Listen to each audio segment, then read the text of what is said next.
send you the request. So just approve them. No? Okay, Yes, sir. one person, maybe among the students or among the TAs whose connection is good, he has to take the responsibility of to download the lectures. So anyone among the students, I will allow you to download. Sir, I can do that. Yes, just tell me the name. Devesh Govind. Devesh Govind. Okay.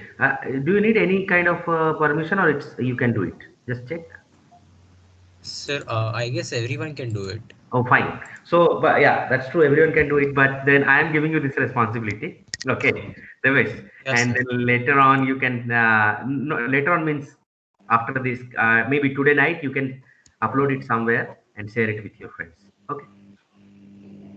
From the Yes, sir. next class, I'll assign it to a TA so that it will be always shared by TA, the downloaded lectures. Because I am not going to download because there are so many things on my laptop, and there are so many lectures that I can't keep this database. So I guess either a student or TA. So, what about your internet connection and space Sir, in your it's laptop? It's fine. it's fine. It's fine, sir. So Yes. what you need to do that, let's say you download today's lecture, you record today's lecture, Okay, sir. uh, make a separate Gmail account, okay, Okay, sir. Hmm. and so that you have a lot of space in Google Drive, and then you Hmm. share it with that link on MS Teams itself. And once that is Acha. done, if you want, you can delete that file, no problem. Once it is accessed, so maybe after two, Sir, 3 days, yeah, sir, you can do it on MS Teams also. Means you can make one file yeah, and you can true. I mean, upload it fine, there. fine, no problem. So that TA will do, okay. Okay, sir. Yeah, because I want to focus on what I need to teach rather than this uploading and all this. So that TA will take care. So Savik, you can upload it there also on MS Teams. I'll tell you how. Okay, sir. Okay. Okay, okay, sir. And Okay, sir. once that file is on MS Teams, it means that Hmm. that is on the server of MS Teams. So you can delete it from your computer, I mean desktop or laptop, whatever you have. Okay. Okay, sir. So Okay, that sir. your space will not be flooded with these lecture, I mean, Hmm. video lectures. Okay, I think most of the people are here, so we can start. I don't see Amar. Amar is our third tier. So we have three tier in this course, and they will help us to, to conduct this coursework smoothly. Because without TA, it becomes very difficult. Now, I have a request for all three TAs that please Yes, sir. listen the lectures carefully, because while checking the copies, I will be needing your help. Okay, because Okay, sir. checking so many copies without your help, it's impossible. Okay, So sir. just follow the lectures. You don't need to solve any assignment or anything. But if you follow the Okay. lectures, then I can always explain you the solution of the class test, and then we can do the evaluation together. Okay. Okay, sir. Sure, sir. Yeah, great. Okay. Now, what else? That's all. Okay. I think we can start. So today is the introductory lecture. Let me. So Deves, you can start recording now. Huh? And now I'm sharing the uh, slides. Yes, sir. The recording Yeah. was started long ago. Okay, fine. And before we start, feel free to stop me. All of you, anyone can stop me. Okay. If any, see, remember this thermodynamics is very interesting and very fundamental course, and it's you can implement the concept in any, not only in engineering, in economics, in finance, anywhere. So this concept is really, really important for you. I mean, whatever we are going to learn in this subject. So it's so if you will not stop me, it's your fault. Okay. So because see, otherwise I cannot go to each one and ask you whether this concept is clear or not, whether you got it or not. So that way it's not going to work. We all have seen the bitter experience of this online teaching mode, and this online teaching can be successful only if you participate.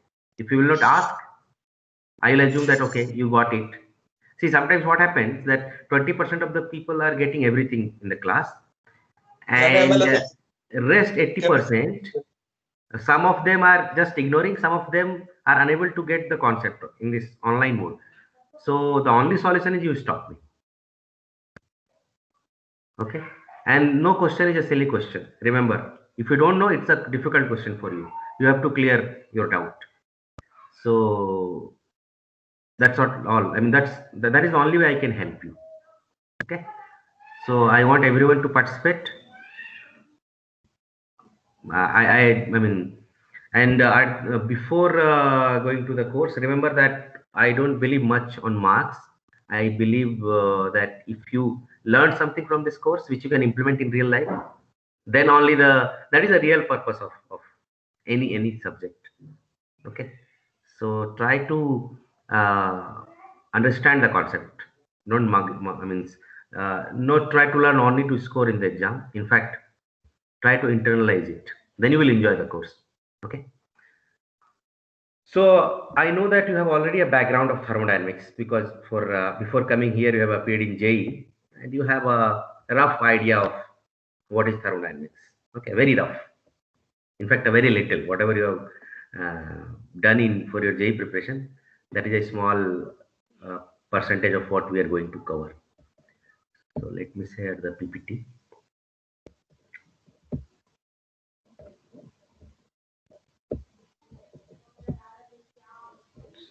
So before we proceed, remember that many times people don't remember the course name or course number. So this CH21008, Chemical Engineering Thermodynamics. Anyone can respond that whenever I am not audible, just respond me I am not audible. There was, you can hear me properly, right? Yes, sir. Perfect. Okay. So, well, I have put some animations, just to motivate you. We will see all these stuff one by one. For example, you can see that there is an animation of how an engine works. On the right hand side, you see this Carnot cycle, a PV diagram, and the actual process. Then this is simple, compression and expansion of a gas. Bottom left, and the bottom right, you see this how these two gaseous molecule mix with each other. These all stuff are related to thermodynamics. And remember that in our day-to-day life, most of the activities are somehow related to thermodynamics. So this is one of the most fundamental and very important subject. Okay. And later on you will realize that whatever concepts we are going to learn in this subject, you can implement it in any field, believe me. Okay. Because see, remember there are two ways to learn this subject or to approach this subject. One is classical way, which we are going to cover. That is the content of this course. And another one is a statistical way, which is not in the course curriculum. And from both approach, you reach to the same conclusion. And that conclusion is inferred from the nature. Okay. Whatever laws, probably you know the first law of thermodynamics. And of course, there is second law, third law. So why we say it law, anyone? Any idea? What does it mean by law? Yeah. Because it is universally true. That's true, but there are so many. There are so many facts which are universally true. Law means. So why you call Newton's first law? Whereas there are some theorems. There is a law. There is a theorem. Any difference you see in this? So you cannot prove a law. Yeah, you cannot prove a law. Law is from nature. We have observed the nature for a longer duration, and then you figure out that there is something unique, let's say in different processes. And that unique observation, we name it as law. For example, Newton's first law of thermodynamics, second law of thermodynamics. Okay. So what I was saying that either from classical way, I will tell you what is classical. What we are going to study is a classical way of thermodynamics, and there is a statistical way. From both way, you will reach to the same conclusion, which is inferred by these laws, thermodynamics laws. Okay. Yeah. So let's start with some. So that is the overall, philosophy of this course. That, but I elaborate on this. So before I tell you something, let me ask you a few questions. Huh?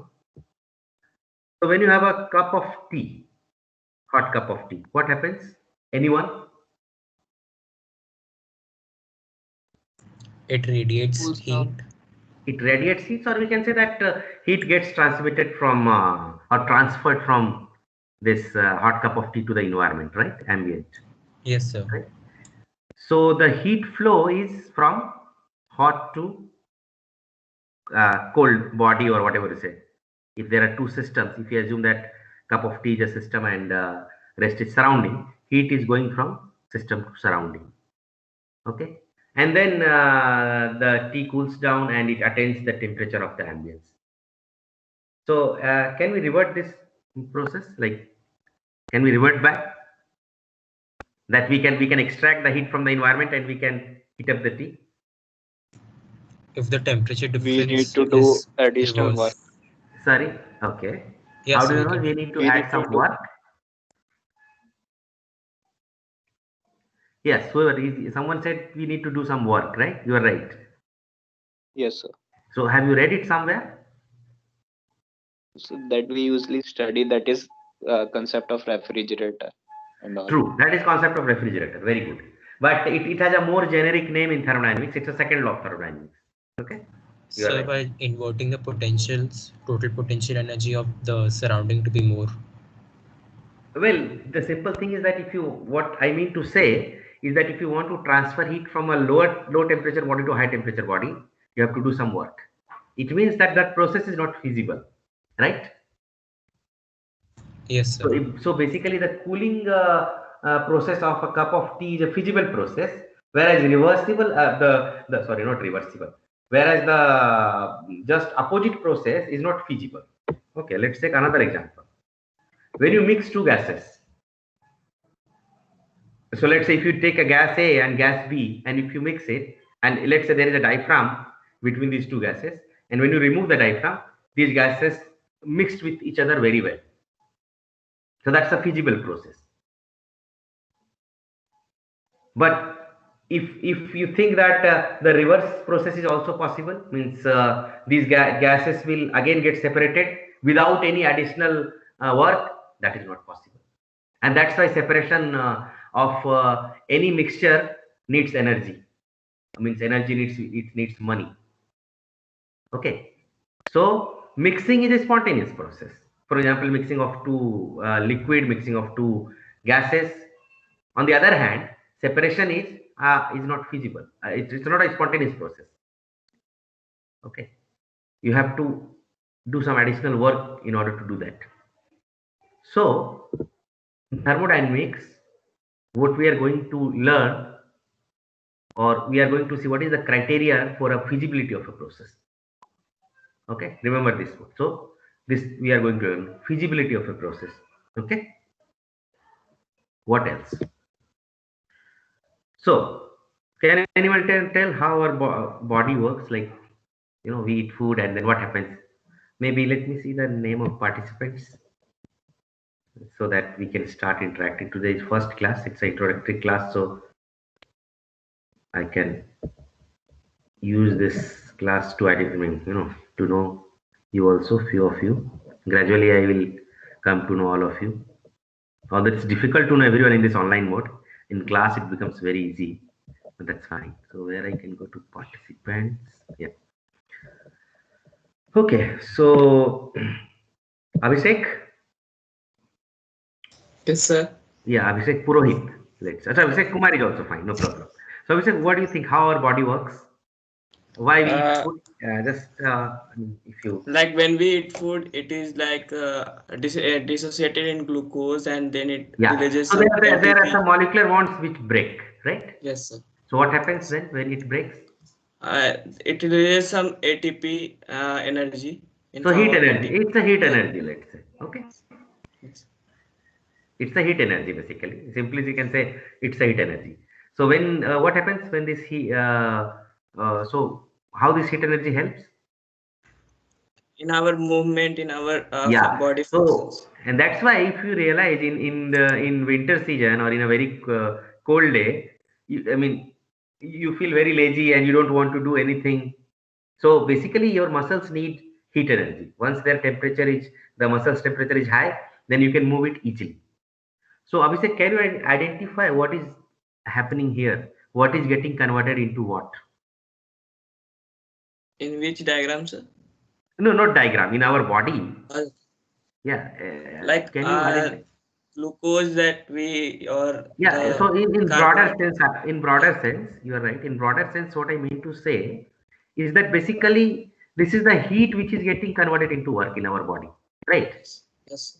we get this heat from the food because the molecules break and then heat energy gets released, and then this heat energy is getting converted into work, any kind of work, like either I am speaking or you are moving your body parts.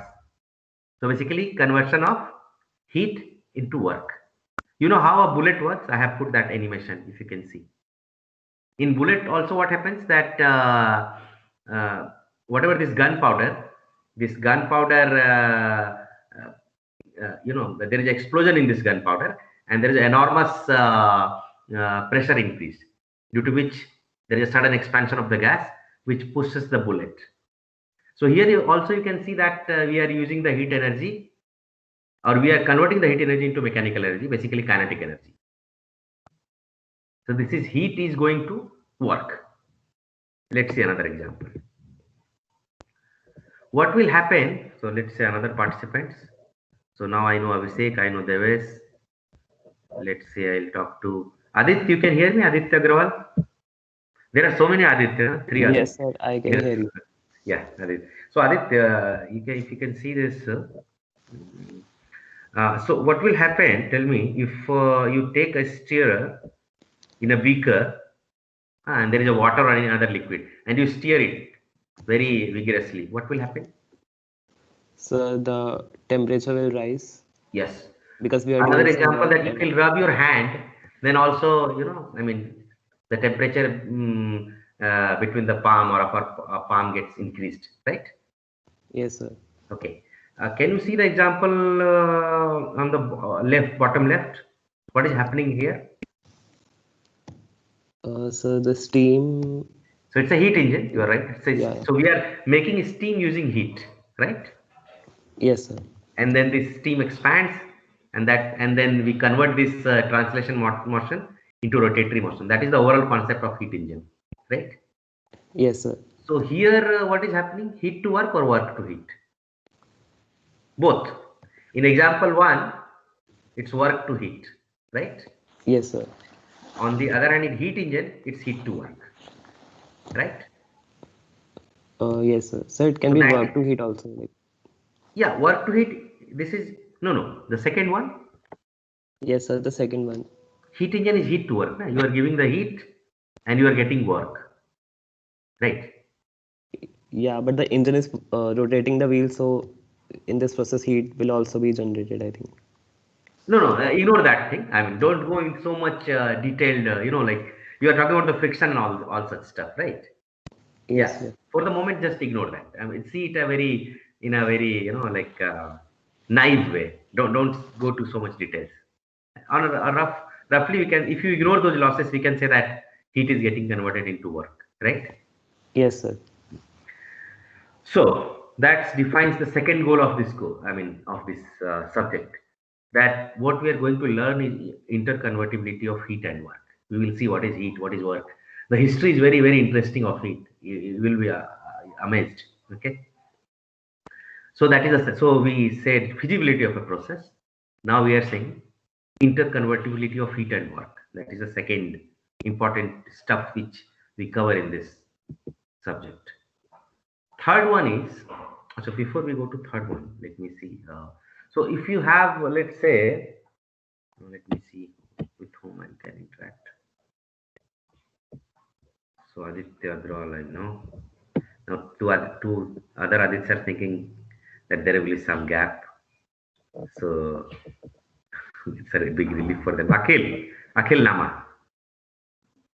Yes, Akhil, you can hear me? Yeah. Akhil, so let's say you have a container, okay, filled with water. I mean, partially filled with water, okay? And then you cover it from the top so that there is some vacant space in the container, right? And then you start boiling it and measure the pressure of that top part. So what will happen to the pressure? Sir, it will increase like up to what point? Till it becomes equal to the atmospheric pressure, external pressure. What we call saturation pressure. Yes. Okay. So why after that what happens? Why it doesn't go further? Sir, like pressure equates on the both sides, so it So would that's true, increase. but can you elaborate it on in a more fundamental way? Since the lid is open, it is connected to atmosphere. If the lid was totally closed, pressure will increase. Like if See, it see, Akhil, see what is happening that molecules are, when you provide the energy to the molecules, liquid molecules, it try to get away from this, like it gets energy, it goes to the vapor phase, right? That is process one. Okay. yes, Another process is just the reverse process. Like molecules are also hitting this water surface and they are getting condensed. Okay. yes, sir. So initially process one is dominating. But later on, as this will progress, both process 1 and process 2 will be happening at equal rate. That is called, so after that, you will not see any change, right? Yes, sir. So that is called equilibrium, right? Yes, sir. Another such example you can see in the chemical reactions. If it's a reversible reaction, let's say, for example, here I have taken this Fe3 plus and this thiocyanate ion, CNS. So it's not like that all the iron and anion will be consumed. Okay, or what you call ligand will be consumed. In any reversible reaction, all the reactants will not be consumed. The reaction will take place only up to certain extent when the rate of forward reaction becomes equal to rate of backward reaction. That point is called equilibrium. After that, you will not see any change. So in Yes, sir. thermodynamics, yeah, thanks. Okay. So in thermodynamics, we Sir. also, yes, please. Sir, if the lid is closed, then the pressure in the container will be the Yeah. function of the temperature of the liquid. Yes, Means- of course. But then if you don't change the temperature, in that sense, so for every temperature there is a saturation pressure. Matlab, sir, what I want to say is that the temperature See, in the container that may not be depends. equal to the atmospheric pressure. That depends. If you put what you call that, if you put something like a coating through due to which the heat cannot go out, in that case temperature will also increase. Adiabatic container means if we have the Yeah, adiabatic container. Yeah, adiabatic wall if you put, true, right? So it depends. I'm just roughly trying to explain that equilibrium. Okay, what is equilibrium?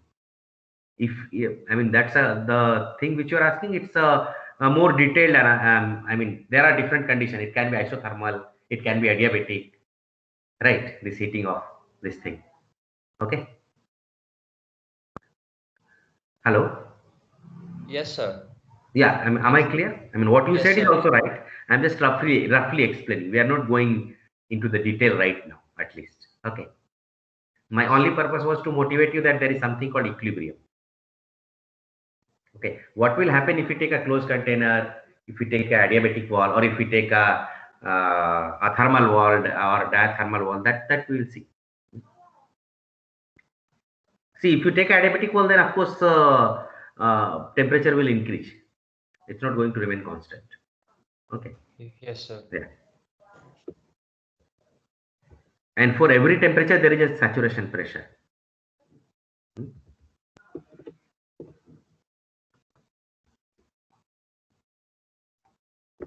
Okay.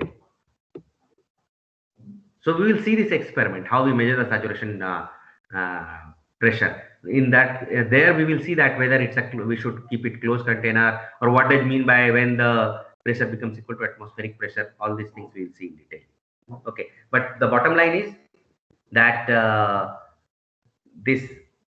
way we define saturation pressure, it's nothing but the pressure at equilibrium in vapor phase. That is called saturation pressure. Okay. Okay, so 3 things. Now let's summarize this. What we are going to learn in thermodynamics: energy and its transformation, basically heat and work most of the time. Okay. Second, feasibility of a process, and third, equilibrium processes or extent of change. So basically, as I told you, thermodynamics mainly deals with interconvertibility of heat and work, and then properties of the system in equilibrium. Okay.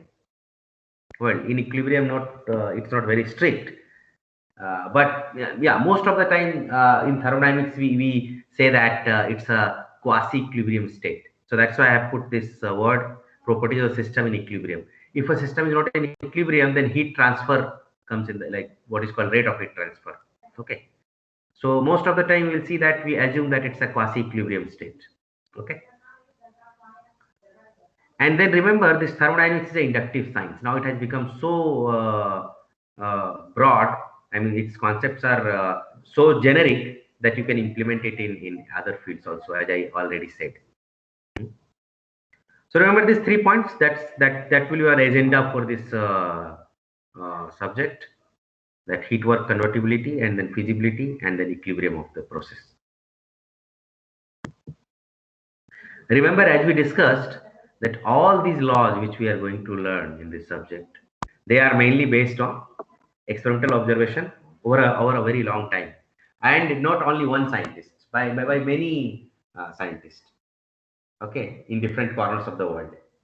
And then today, now these rules are, I mean, all these observations are unified in the form of these 3 laws, which we are going to learn, laws of thermodynamics. Okay, so you cannot prove them. Okay, you can formalize them. You can unify various observations. Okay, and the validity of these various laws lies in agreement between experimental results and the prediction made by these. Whatever your law you are defining, let's say from you have 10 observations and you defined a law, and then you implement the law for the 11th observation, and if it works, then your law is right. That's how science evolves. Science, or whatever you say, applied science, engineering. Okay. So there are 2 approaches, macroscopic and microscopic. It's also called statistical. What we are going to see is macroscopic.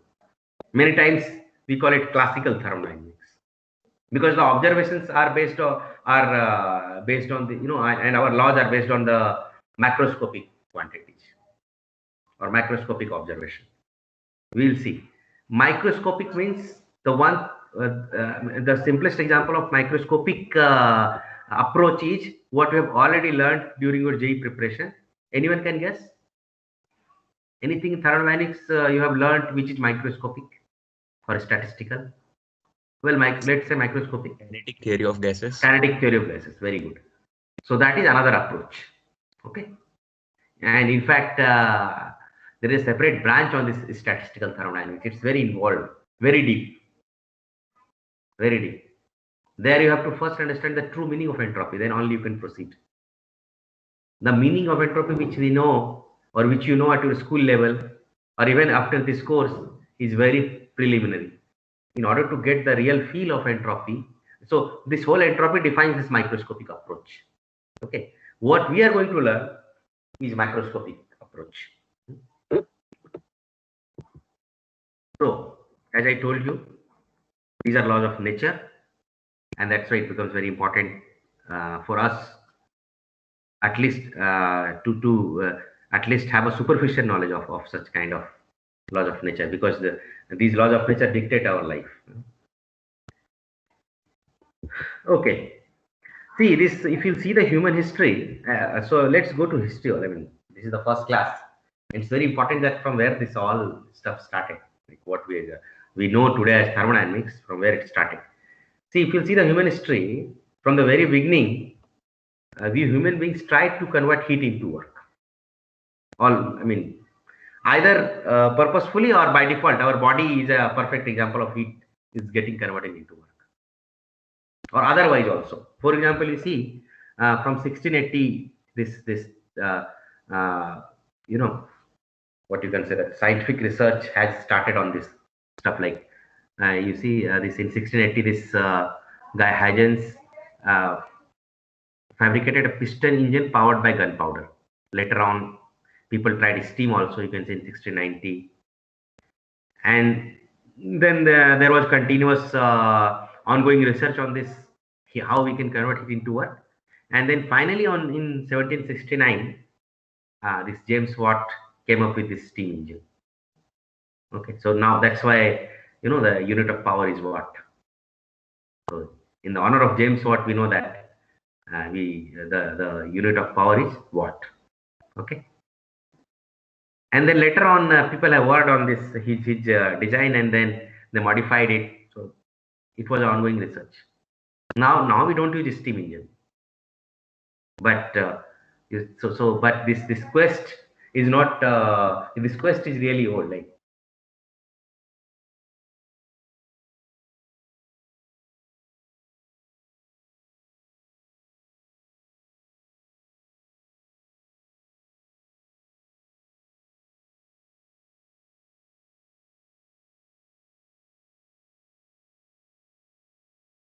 Sir, you are not audible.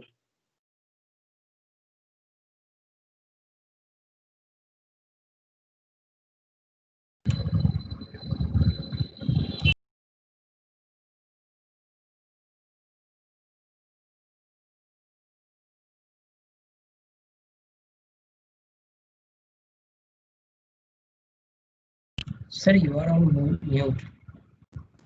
Sir is not on mute. I guess sir is not saying anything.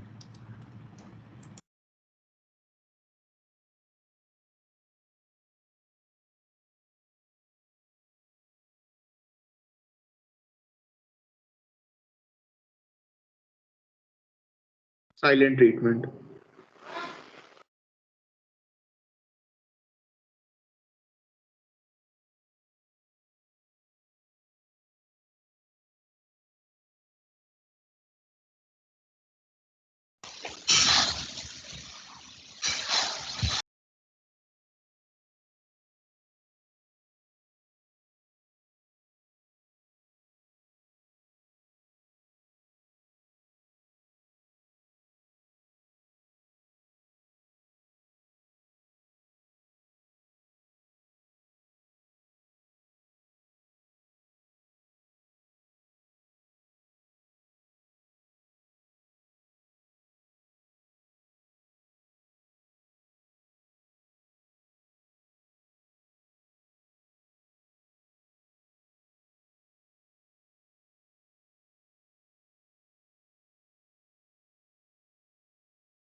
now you can hear me. There was some internet problem.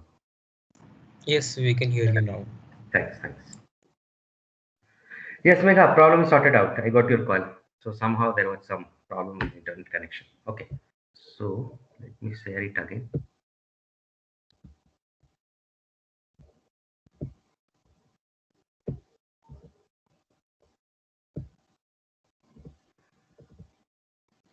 Yeah. So what I was saying that's also this heat into work. People have tried a lot, and then eventually this steam engine came in the picture, and later on you know that today we have this electric engine. Okay. You know, today when you learn this subject thermodynamics, it seems very easy that what a big deal in converting heat into work or work into it. It's fine. It's so obvious. But believe me, before Joule, it was not so obvious. Okay. So I'll tell you why. It has a very nice history, that why it was not so obvious. So after Joule, people start formalizing that whether we can convert into heat into work or not, and such kind of stuff. This interconvertibility of heat and work. Okay. So Joule, yes. Someone's background noise. Yeah. So it was the Joule's experimental breakthrough, which led to this first law of thermodynamics.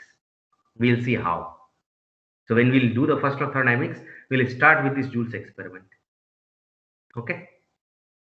So basically, if you'll see, the main contributor of first law was James Joule. Later on, this Clausius formalized this statement, or you can say he has extended what Joule did theoretically, or he has given a more generic statement about first law. I think first law you have seen during your JEE in form of internal energy, work, and heat, right? Yes, sir. Yeah, but we'll Yes, see more we'll see more generic way. Okay, so what we know as first law, it got formalized between 1843 to 1850. Okay, so Joule has a very important contribution. We'll see. I have put this diagram for a purpose. I will not elaborate it, or I will not reveal about this diagram here. I will reveal it when we will do the first law of thermodynamics. I'm sure many of you you are aware of also about this experiment. This experiment is very simple, but it has a very nice history. Okay, and that I'm sure you will like that story when I will tell you that story in the next class. Then after first law, this very this Sadi Carnot was a French engineer, and you see at very early age he established this law. Basically, he was an engineer and he was working on heat engines, and then he came up with this Carnot theorem. And he was not knowing that this is the second law. He just defined it as a Carnot theorem. Then in 1854, Clausius came. Okay, he defined a different mathematical formulation. Eventually, and there are other statements also which I have not written here. There is something called Kelvin-Planck statement. So all the scientists in different part of world had different observations, or apparently, if you see, it looks that these are different observations. But later on, as this subject was evolving, today we know that this all can be very nicely combined in the form of second law of thermodynamics. And if you take one theorem, it can prove other theorem. Or if you take one statement, it can prove another statement. All these statements are identical, and that we will see in the second law of thermodynamics. So you see, to establish the second law of thermodynamics, or to unify these different observations, either by Carnot or by Clausius or by Kelvin-Planck, it took a long time, and that led to second law of thermodynamics. So I'm just sharing it's not like that people, since there was a first law, people immediately defined second law. People were working on the practical problems. For example, this Carnot was working on the heat engines, and then he inferred something which is written here, that all irreversible heat engines between two reservoirs are less efficient than a Carnot engine operating between the same reservoirs. That we'll see in detail. So basically, my point is that he was not saying that this is the second law and it should follow the first law. He did his research independently. You see the timeline. Joule's experiment 1843. Before that, Carnot established this Carnot theorem in 1824. Okay. So if you see history-wise, second law came first before first law. But we were not knowing in 1824 that this is the second law of thermodynamics. Then later on, in 1854, Clausius given another statement. Okay, and no one said this is a second law. Remember, they define it for their process. For example, Clausius said for a cyclic process, if it's a reversible process, there's dou q by t, cyclic integral is 0, and if it's a irreversible process, it is less than 0. Later on, people tried to unify all these statements, and today we know that it's a second law. Okay. Then once there was first law, there was a second law. Okay. Then people realized that there should be, have we covered third law? Third law will come later. Then people realized that there should be zeroth law of thermodynamics also. Basically, we'll discuss on this. And this I will not focus on this part much. This I leave for you. Then just try to Google it. That what is the need of zeroth law of thermodynamics? Because it is very simple. You will find that the ultimate goal was to define temperature. what we should call temperature. What is temperature? So when people ask this question from thermodynamic perspective, they found that they have to define a zeroth law of thermodynamics. Okay. So this I leave for you. I will not discuss the zeroth law. Okay, then we know what is third law is basically nothing but it is originated from microscopic approach. Okay, and then many people contributed. For example, this James Clerk Maxwell, he discovered his distribution law of molecular velocities. It's a statistical approach. That's what we know as kinetic theory of gases. Okay. Then the most you can say that this the science of the main or the most significant scientist in thermodynamics was Gibbs. Gibbs free energy. He contributed significantly, and he made thermodynamics more generic, so that you can apply the thermodynamics in any complex process, not only heat and work. You can apply it for chemical reactions. You can apply it for solution thermodynamics. There is, mixing two liquids. So he make it more general so that you can apply it anywhere. And this whole chemical engineering established on the laws defined by Gibbs. Okay, so Gibbs made it basically what Gibbs did. Bridge both this macroscopic and microscopic approach. There was something called statistical approach. There is something called classical approach. He tried to bridge them. We won't be able to see that in this subject, because for that one has to learn the statistical thermodynamics or statistical mathematics. So, but just as an overview, I am sharing this with you. Now we'll end this lecture. We have 10 minutes. Okay. So later on this, Boltzmann defined this entropy of a system, which has infinite number of constituents like a gas. And there this is the bridge between macroscopic and microscopic. Why? Entropy is a macroscopic property which you can measure. You cannot measure. It means you can define it macroscopically. You cannot measure entropy directly. You can measure heat. Remember, you can measure temperature. So in form of heat and temperature, you can define this macroscopic property entropy. And what Boltzmann did, that he correlates this macroscopic property with microscopic features. What you see on the right hand side. Okay, this ln psi is nothing but this is the number of microscopic states, possible microscopic states or micro states. Okay, I'm not going to detail, but remember this was the bridge to correlate the macroscopic quantity which we can measure directly or indirectly. Entropy is an indirectly measured macroscopic property with the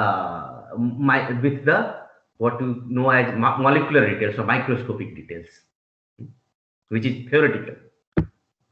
Because kinetic theory of gases, you can only imagine. You can never see that how molecules are hitting the wall. You can imagine a picture, then you define a model. For example, kinetic theory of gases is a model, and then you see that the prediction of this model whether it matches with my macroscopic measurement or not. So, for example, let me ask someone, and then this concept will be more clear. Let's go to down.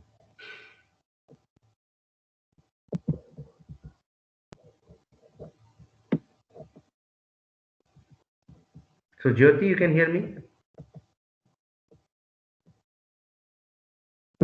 Jyotiraditya, you can hear me? Yes, sir. Yeah. So my question Yes, to you sir. is that my question to you is that in kinetic theory of gases, right? You know that you have done it in JEE. So Yes, sir.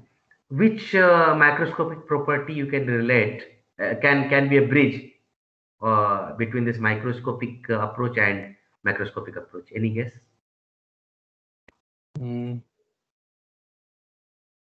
I think kinetic theory of gases, what you learn, like just say a few words and then I'll help you. Temperature and kinetic energy relation. That's true. Okay, temperature is also fine. Yeah, very good.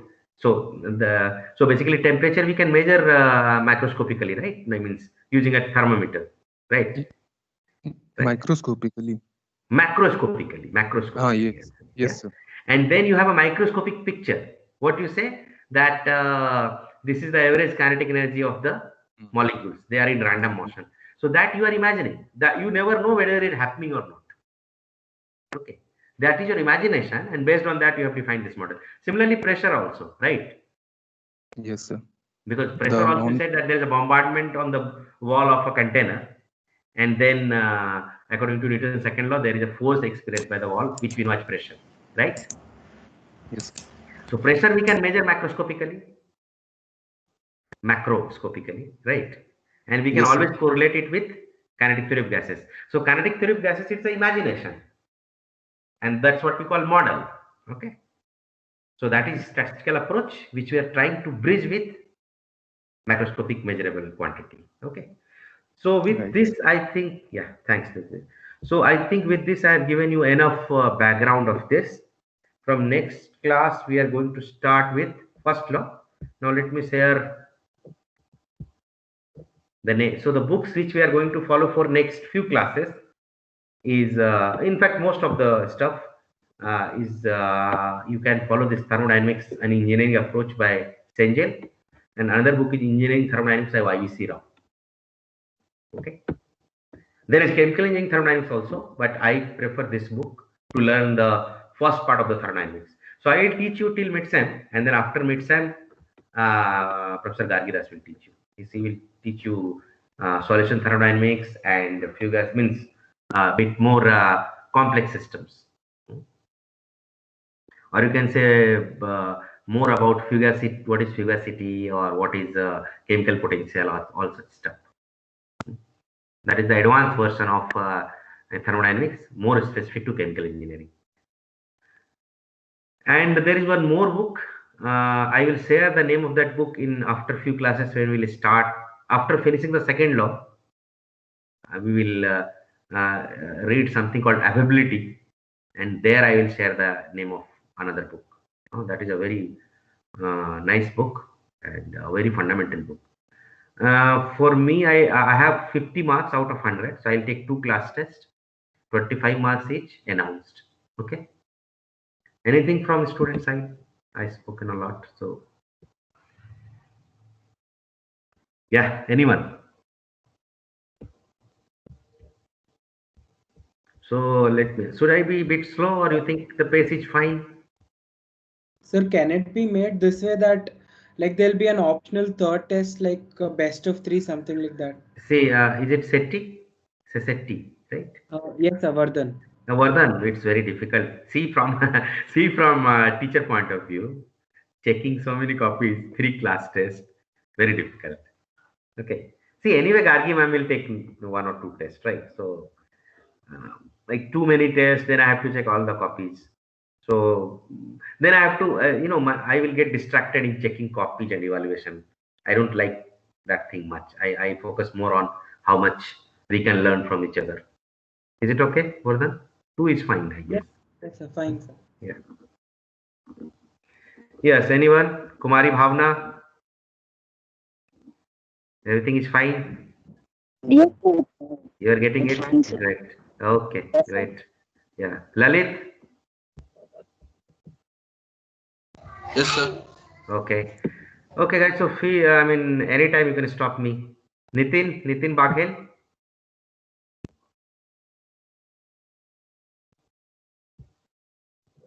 Nitin is trying to connect. Excuse me, sir. Yes, Nitin, you can hear me? Sir, I'm not Nitin, but I just have a query. Yes, please. Rishi. Yes, sir. How will the test be conducted? Like, will it be in the Moodle platform or something else? No. I see. Objective questions in this subject is very difficult. So maybe 1 hour, 2 or 3 questions. Okay, sir. I will make it a bit lengthy, to be very frank, so that everyone will be busy with his or her paper, and there will not be disturbance from each other. That's all. So Okay, never sir. try to solve the whole paper in my exam. That is not possible. I am telling you from the very beginning. Try to solve 70% of the paper, and that is done. With that, you will get a good grade. That's for sure. If you solve 70% of paper, because solving the whole paper is not possible, because I'll make it in such a way that everyone is busy with his or her question. I mean, exam. No disturbance from others. That's all. That is the only part where I will be bit not harsh, but that's the only way. Rishi, you got the point? Yes, I sir. have to Yes. make it bit lengthy. Don't worry. I'm telling you from the very beginning to all of you, don't worry about marks and grades. Try to focus on how much you can learn. So, sir, it would be written paper. Written. Yes, you write and then you upload, and then we will check. I will check with the help of CA. Okay. Any other doubt? Marks? Because in this subject, I don't think that there is any scope of presentation from student side. And with so many students, it's difficult to handle.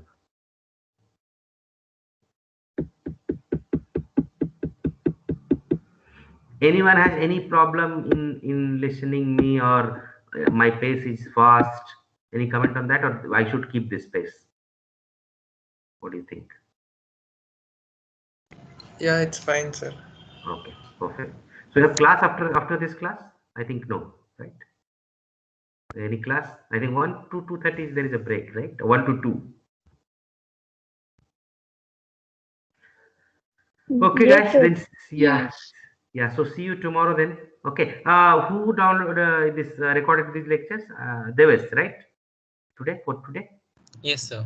Yeah. So Deves, just to share it with. I mean, you can upload it there itself, right? And then people will see that. Okay. Thank you. Thanks. Thank you, sir. Thank you, sir. Okay. Thank you, sir. So I'll put the lecture link tomorrow. I'll post it.